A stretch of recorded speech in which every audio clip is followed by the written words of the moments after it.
Hey everyone, it's Desiree, and I am here with another design team project for rubber stamp Tapestry. And for this one, I'm actually going to use Poppies for Remembrance, and another one of their sentiment stamp sets. So what I want to start out with here is they do launches of new products, and I want to be able to start showing them to you. So before this one, this is what we're going to go through. So this is the stamp set that I'm going to be using, and it's one of their new peg stamp sets. I think it is really cute. That's what the pegs look like. So actually you're getting just the top portion of the poppies, and you can add in the stems using whatever you'd like. This one is called Secret Garden, and again, that's what the peg stamp set looks like with all the pieces that it comes with. Strawberry Delight, I think this is absolutely precious with the strawberries and all of the greenery that goes with that. We've got Poppy Wreath, so this is a nice set, some great flowers, very versatile. And then this awesome one, this one just looks really cool, and it's called Skyward. So this one's going to be interesting, and I think I'm going to have a lot of fun with that one.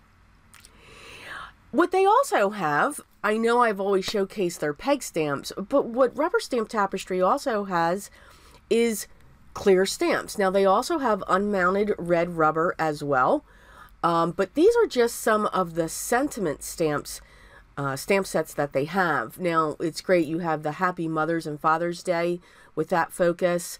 These here are a great match to those because you could use these on the inside of the card, but they can be used alone on the outside of the card, and you will see that. These are great for celebrations, holidays, birthday, 4th of July, Happy New Year, and Thanksgiving. And then an awesome stamp set because we make handmade cards, or anything that we make handmade is really great. I do like the sentiment, I was lovingly made, so before you throw me away, I think it is really, really cute. I usually take something like that, I stamp it on a Post-it, and I put it inside my card that I make. And then I use another Post-it to write my note in case people want to re-gift it or reuse it. So let's get started. So the first thing I want to do is I want to stamp my sentiment. I want to get that set in place, and I want that towards the top of the card. And I'm going to use Moonlit Fog from my Desiree K inks. I didn't want to use a black with the colors that I'm using, although you could have, by all means. So I just wanted to use a gray, and I did stamp that a couple times using my stamp positioning tool. So the colors that I'm going to use for my stamping, I'm going to use Elderberry, I'm going to use London Fog, Love Letter, and I cannot remember the last one that I used, but it is one of the reds. Oh my goodness. Wait a minute, let me get it. That would be Ladybug. I'm back, yes. So what I'm going to do is I'm going to use the first generation stamping, I'm going to use the second generation stamping, I think even one time I use a third generation stamping, and I'm just going to town. So I've got these red shades, dark and a light, and I've got this really deep purple, and I've got this gray. So I'm just going through stamping. There's 3 different flower types. And again, the beauty of the peg stamps is you can overlap them, you can cross over with them. They're very versatile. So all the sets, or with the sets that I do have, you can pull from one and use it in another. That's kind of what I really like about these. They are sets, yes, but they are interchangeable. So you can see I'm building up a poppy field. That's pretty much what I'm looking to do here. Now remember, this peg stamp set doesn't come with the lines. It doesn't come with the stems, which I think is great. Depending upon the inks that you use, you could use an archival ink, and then you could use watercolors to do these. to draw your stems. You could use just a regular marker. You could use Sharpies. You can use your alcohol markers. You can use crayons. Whatever you have in your stash, you can use to create these stems. So that's kind of something that I like as well. So for me, it allows me to doodle in a way, somewhat. So I just grabbed three greens, 3 shades, didn't make sure that they could blend, wasn't looking to do any alcohol blending on this. Just grabbed 3 colors, drew some stems coming down from them. I may or may not have hit them all, I don't know.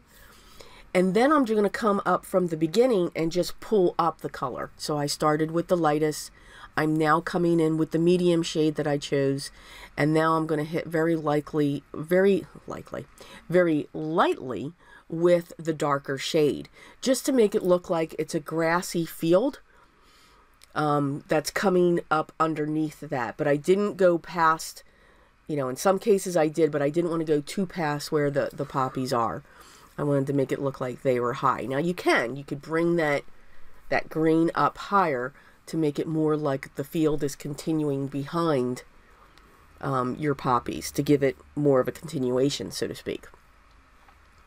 I pulled out a light green card base from my stash. This is a standard A2 size card base, 4 1/4 by 5 1/2, and it is a top folding. I'm measuring the design panel that I have there just so I know what background. I want to have a layered background for this. So I'm going to cut this 5 1/8, or excuse me, 5 3/8 by 4 1/8. And that's going to be basically, it's a 1/4 of an inch bigger than what my panel already is, so I will have a slight border. So I'll be able to see these 3 colors coming through, but very lightly. I am going to use my art glitter glue. I do find that I am a liquid glue person. One of the tips that I have when it comes to that container, many of you have asked where I've gotten those containers with the needle nose. I got mine from Amazon. If I remember, I'll try to link it below. Here's the key that I found. When you put your glue in it so that it doesn't clog, don't fill it up. Fill it up halfway, because then the glue settles down and drips down from the tip. That's what I'm finding. If I keep it halfway, it doesn't clog up. If I fill it, I find it clogs up. It might be a tip. I don't know if it's just me and I'm realizing it or what, but little tip for the day. Okay. So, as you can see, here are the close-ups of the card that we made today. I hope you did enjoy it. If you should have any questions or comments, please leave those down below. And as always, the products that I used for this project will be listed down below as well if you would want to just get some more information on them.